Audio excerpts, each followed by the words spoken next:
Lapor upacara peringatan Hari Lahir Pancasila tahun 2026 siap dimulai.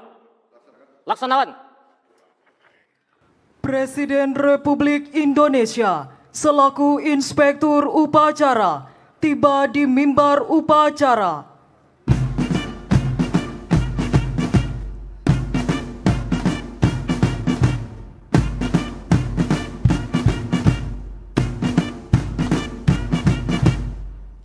Siap! Gerak!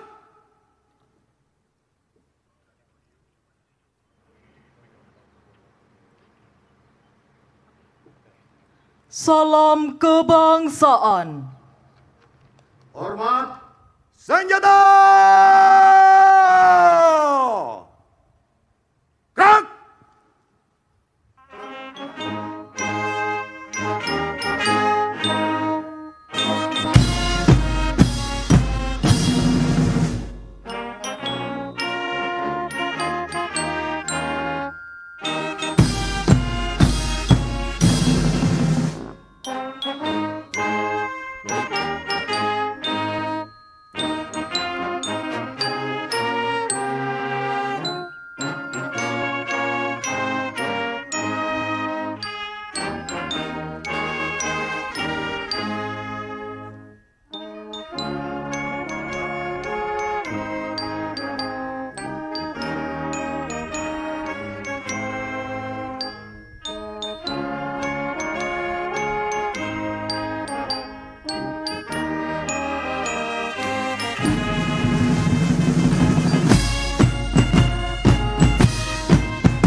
Tegak senjata! Gerak! Undangan disilakan duduk kembali.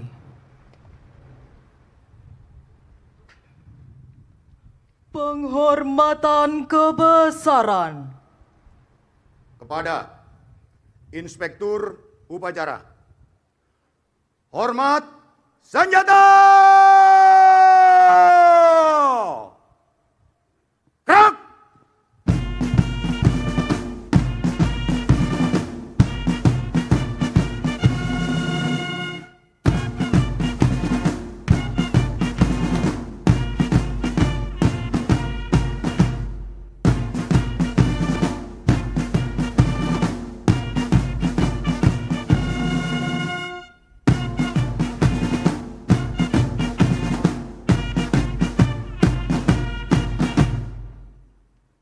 Tegak senjata! Gerak! Laporan Komandan Upacara kepada Inspektur Upacara.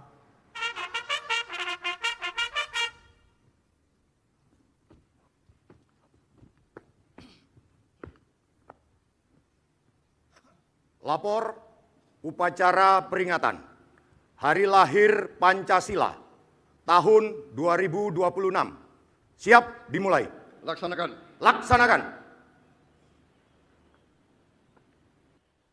Bismillahirrahmanirrahim. Assalamualaikum warahmatullahi wabarakatuh. Selamat pagi.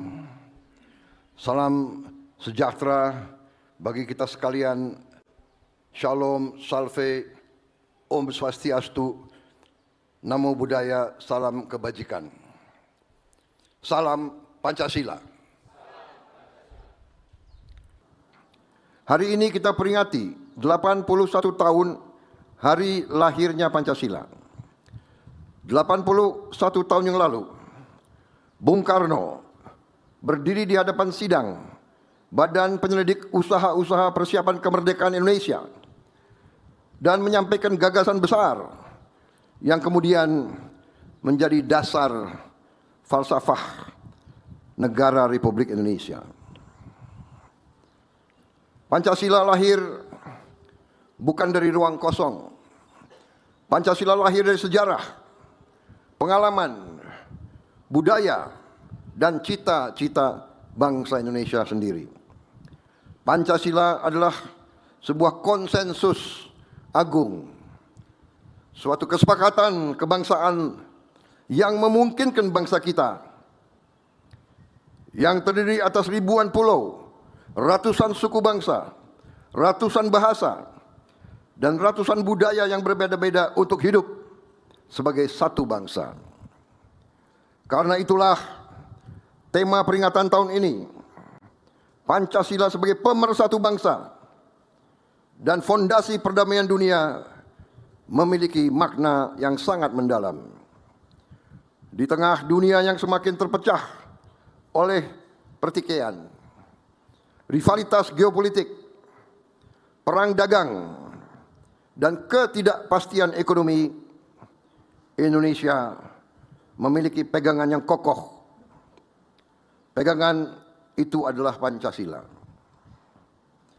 Saudara-saudara, Pancasila bukan sekedar dokumen sejarah. Pancasila juga tidak boleh sekedar slogan yang kita ucapkan dalam setiap upacara. Pancasila adalah pedoman untuk mengatur kehidupan berbangsa, kehidupan bermasyarakat, kehidupan bernegara, termasuk bagaimana kita membangun sistem ekonomi nasional kita.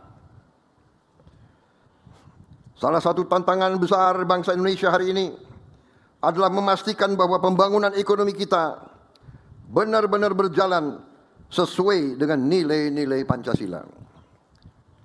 Marilah kita selalu jujur kepada diri kita sendiri. Kita harus mengakui kelemahan-kelemahan dan kesulitan-kesulitan yang kita hadapi. Selama beberapa dasawarsa terakhir, Indonesia ekonominya memang tumbuh. Tapi apakah pertumbuhan itu sudah merata, sudah dirasakan oleh seluruh rakyat Indonesia secara adil? Marilah kita jujur melihat kenyataan yang kita hadapi sekarang.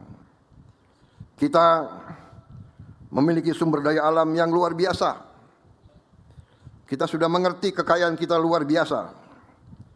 Kita adalah salah satu produsen terbesar komoditas-komoditas penting yang dibutuhkan dunia modern, yang dibutuhkan oleh teknologi tinggi.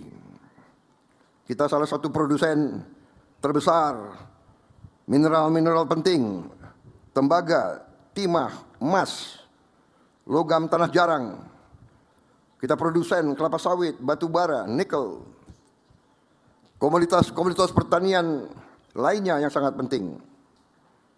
Dan sekarang kita sudah swasembada pangan, di mana banyak negara menghadapi kesulitan. Kita sudah lebih siap. Namun, kita harus mengakui bahwa terlalu lama kekayaan kita tidak sepenuhnya bisa dimanfaatkan untuk kemakmuran rakyat. Terlalu lama sebagian nilai tambah atas sumber daya kita dinikmati di luar negeri. Terlalu lama rakyat kita hanya menjadi penonton di atas kekayaan bangsanya sendiri. Karena itulah saya berkeyakinan bahwa tugas sejarah kita saat ini, tugas sejarah saya sebagai Presiden Republik Indonesia ke-8, sebagai mandataris rakyat yang disumpah di hadapan rakyat, adalah untuk melakukan transformasi bangsa, terutama transformasi ekonomi nasional kita. Transformasi dari ekonomi yang belum sepenuhnya berlandaskan Pancasila menuju ekonomi yang sungguh-sungguh berdasarkan Pancasila. Saudara-saudara, apa arti ekonomi berdasarkan Pancasila? Pertama, ekonomi yang religius, ekonomi yang berkemanusiaan, dan ekonomi yang memperkuat persatuan nasional. Kita percaya bahwa kekayaan alam bukan sekedar komoditas ekonomi.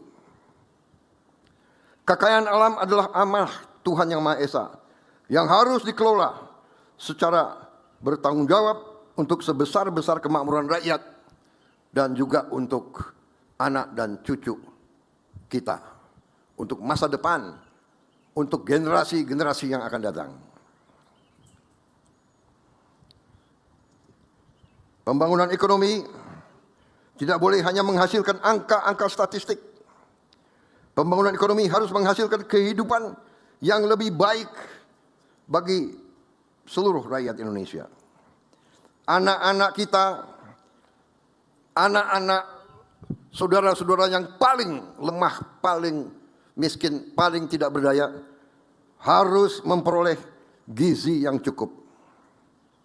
Petani kita harus memperoleh pupuk yang tepat waktu dan harga yang benar. Nelayan kita harus memperoleh akses pasar yang adil dan harus dibantu dan harus diberdayakan. Para nelayan kita adalah produsen protein yang sangat penting agar rakyat kita bisa jadi rakyat yang kuat. Pekerja-pekerja kita harus memperoleh kesempatan, penghidupan dan penghasilan yang layak. Nasib pekerja kita harus dilindungi, harus dibantu. Ketiga, ekonomi kita harus berpihak kepada kepentingan nasional dan kepentingan rakyat. Ekonomi kita tidak boleh hanya menguntungkan segelintir orang saja. Sudah terlalu lama harga berbagai kekayaan alam kita ditentukan oleh pihak lain, ditentukan di negara lain.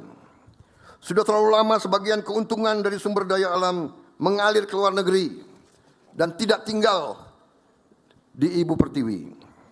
Karena itu, pemerintah menentukan ekspor sumber daya alam satu pintu. Kita juga harus melakukan investasi besar di bidang industrialisasi berdasarkan hilirisasi. Kita harus memperkuat pengelolaan devisa hasil ekspor dan memastikan bahwa kekayaan Indonesia memberi manfaat sebesar-besarnya kepada seluruh rakyat Indonesia. Keempat, ekonomi Pancasila adalah ekonomi yang egaliter, ekonomi yang kerakyatan. Ekonomi kita berdasarkan rancang bangun cetak biru yang dibuat oleh pendiri-pendiri bangsa kita,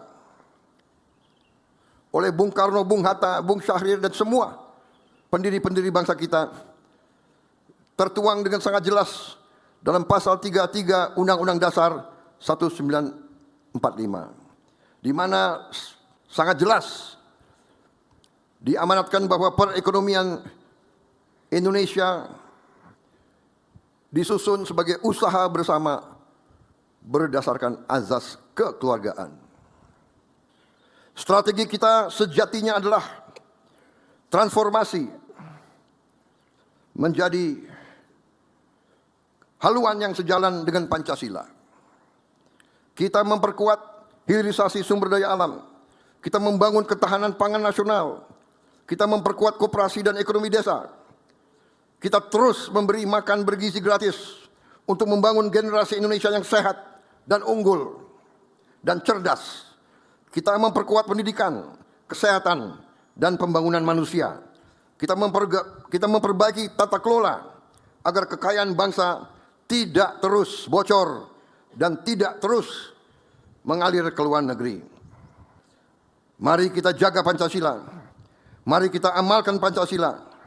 Mari kita wujudkan Indonesia yang adil, makmur, berdaulat, dan bermartabat. Terima kasih. Wassalamualaikum warahmatullahi wabarakatuh.